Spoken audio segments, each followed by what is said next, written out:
The sun was barely up, casting a soft glow over my quiet suburban street, when a black SUV screeched to a halt in front of my house. 3 men spilled out, strutting like they owned the place, their black polos emblazoned with Maplewood HOA enforcement in tacky gold stitching.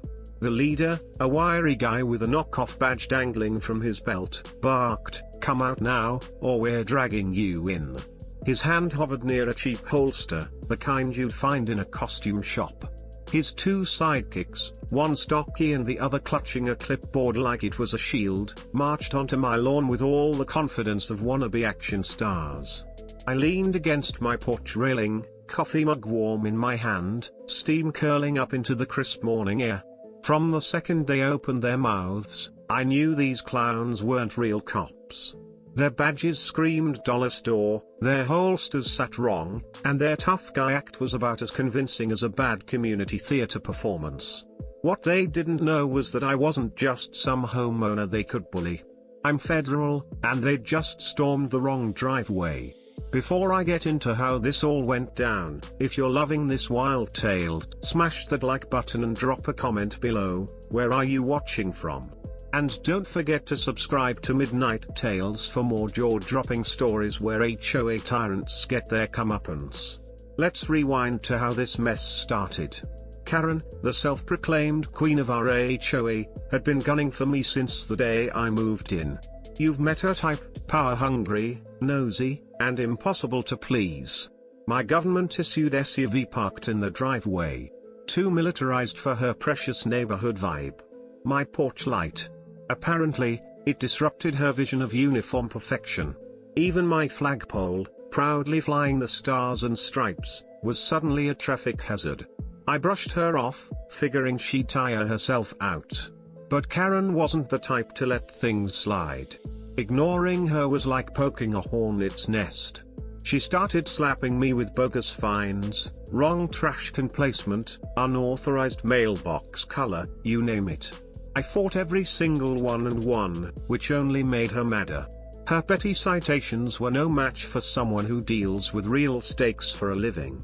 But when her usual tricks failed, Karen decided to escalate. Big time.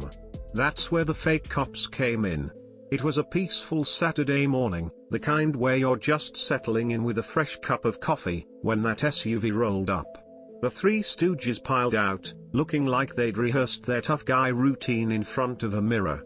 The leader, all bark and no bite, pointed at me and shouted, "You're in violation of HOA regulations. You're coming with us for processing."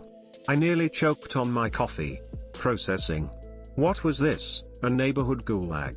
The stocky guy cracked his knuckles, stepping forward like he was auditioning for a mobster flick. Clipboard guy, meanwhile, started rattling off a list of fake violations, quoting rule numbers that didn't exist with the conviction of a bad improv actor.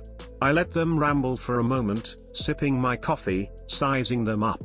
Their holsters were plastic, their radios were props, and their badges might as well have been printed off the internet. Amateur hour. I set my mug down and said, "You've got 10 seconds to get off my property before you regret it." The leader didn't like that.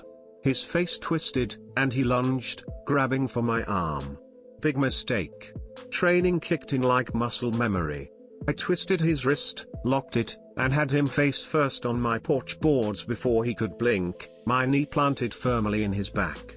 He howled, thrashing like a fish out of water, but he wasn't going anywhere. Stocky charged next, swinging wild. I ducked, drove an elbow into his ribs, and shoved him back into their SUV so hard the alarm blared. He crumpled to the ground, groaning. Clipboard guy, clearly not the brains of the operation, panicked and swung his clipboard at me like it was a weapon. I caught it midair, yanked it free, and flipped him onto the grass with a quick takedown. He hit the lawn with a pathetic whimper. By now, neighbors were spilling out of their houses, phones out, recording the whole circus. And there, across the street, stood Karen, arms folded, a smug little smirk plastered on her face like she'd just orchestrated a checkmate. "You'll regret this." The leader spat from the ground, still pinned under my knee. I pulled out my badge, my real badge, and held it inches from his face. "No, "Pal. You will." The crowd gasped. Karen's smirk vanished faster than her HOA authority. Sirens wailed in the distance, right on cue. I triggered an alert on my watch the moment these clowns showed up, and real cops were pulling into the street within minutes.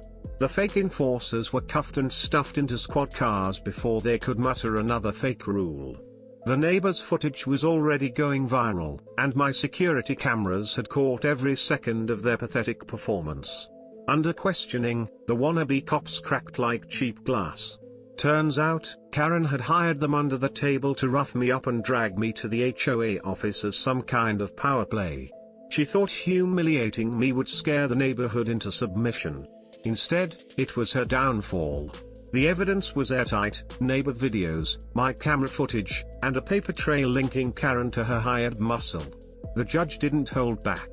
Karen was slapped with conspiracy and harassment charges, fined into next year, and booted from her HOA throne. The neighbors she'd spent years lording over turned on her, openly mocking her as she slunk away, disgraced and powerless. The HOA board didn't even hesitate to vote her out. Her reign was over, and my street was finally quiet. No more fake citations, no more staged intimidation, no more knockoff cops trampling my lawn. Just peace. So, what would you do if a crew of fake HOA enforcers showed up at your door? Drop your thoughts in the comments, and don't forget to hit that subscribe button for Midnight Tales to catch more wild HOA sagas where Karens finally meet their match. The aftermath was almost as satisfying as the takedown.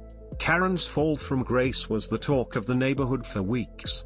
People who'd lived in fear of her petty fines and endless complaints suddenly found their voices. The HOA meetings, once her personal stage, became civil discussions about actual community issues.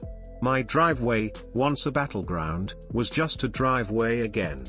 I could sip my coffee in peace, no longer dodging Karen's wrath or her hired goons. But the story doesn't end there. Word spread fast, thanks to the neighbors' videos and, of course, Midnight Tales, where I shared the full saga with all of you. The comments section lit up with people sharing their own HOA horror stories, tales of power-tripping board members, absurd fines, and neighbors who thought they were above the law. It was a reminder that Karen wasn't unique, she was just one of many who let a little power go straight to their heads. What made this different was how spectacularly it backfired. Karen's hired muscle wasn't just incompetent, they were her undoing. The fake badges, the poorly rehearsed tough guy act, the whole operation was a masterclass in overconfidence. They thought they could intimidate someone like me, someone who deals with real threats for a living. Instead, they got a hard lesson in picking the wrong target. The legal fallout was brutal. Karen's fines alone were enough to make most people wince, but the conspiracy charge was the real kicker. She'd crossed a line from annoying neighbor to actual criminal, and the judge made sure she felt the weight of it. Her hired goons didn't fare much better. They spilled everything under pressure, desperate to save their own skins. Turns out, they were just a ragtag crew of wannabe security guards, lured by Karen's cash and her promises of easy work. They didn't expect to end up in cuffs, their tough guy dreams shattered on my front lawn. The neighborhood changed after that. Without Karen's iron grip, people started talking to each other again. Block parties popped up, kids played in the streets, and the HOA stopped being a weapon. It was like the whole place took a deep breath and relaxed. My role in it?